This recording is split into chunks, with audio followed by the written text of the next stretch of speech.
Comment faire pour qu'il reste concentré à chaque mouche qui passe et il décroche? Et bonjour à tous, c'est Sébastien Martinez, formateur et champion de France de mémoire. Dans cette vidéo, je vais vous partager une astuce pour accompagner votre enfant à rester concentré pendant des heures. Vous avez sûrement déjà vécu ce phénomène, cette situation. Vous êtes en réunion, dans un cours, physiquement au début vous êtes à fond et même concentré, et au bout d'un moment, pouf, décrochage.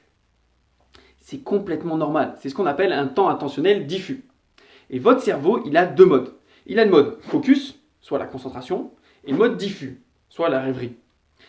Et ce qu'il faut savoir, c'est que nous ne pouvons pas rester focus pendant des heures.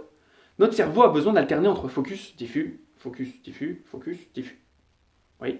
Et le problème, c'est que dans notre société, on pense uniquement à ce temps attentionnel focus et on oublie complètement ce diffus. Trois phases. Première phase, il y a une sorte d'échauffement. Deuxième phase, on est chaud, donc on est concentré. Et troisième phase, ça chute. Et c'est là où il y a ces temps attentionnels diffus et on décroche. Alors, c'est assez variable en fonction des sujets, des personnes. Si c'est un sujet où vous ne connaissez rien et en plus qui ne vous intéresse pas, ça peut durer 8 minutes, voire moins. Alors qu'un sujet qui vous passionne, vous pourrez peut-être durer 50 minutes, voire plus. Et tout ça, ça implique une erreur classique. En termes d'attention, en général, les personnes font des pauses lorsqu'ils sont fatigués ou lorsqu'ils en ont marre. Erreur! Faites des pauses quand vous avez encore envie de continuer. Pourquoi? Deux raisons à ça. Premier point, c'est en termes d'efficacité. Lorsque vous arrêtez au top, en moyenne, votre efficacité va peut-être être autour de 80%.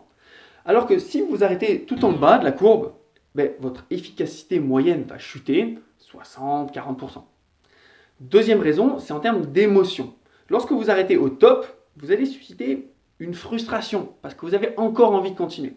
Alors que lorsque vous arrêtez en bas de la courbe, vous avez un écœurement.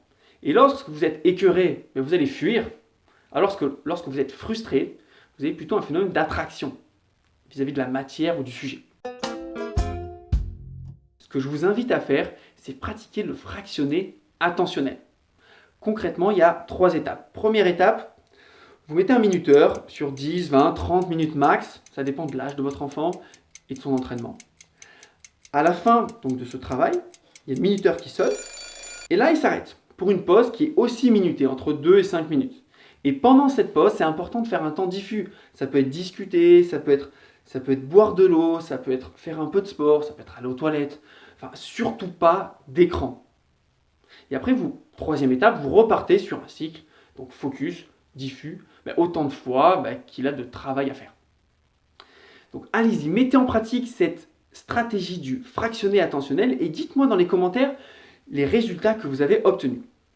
Et je vous dis dans une prochaine vidéo, nous verrons une autre méthode et pour le coup de mémorisation.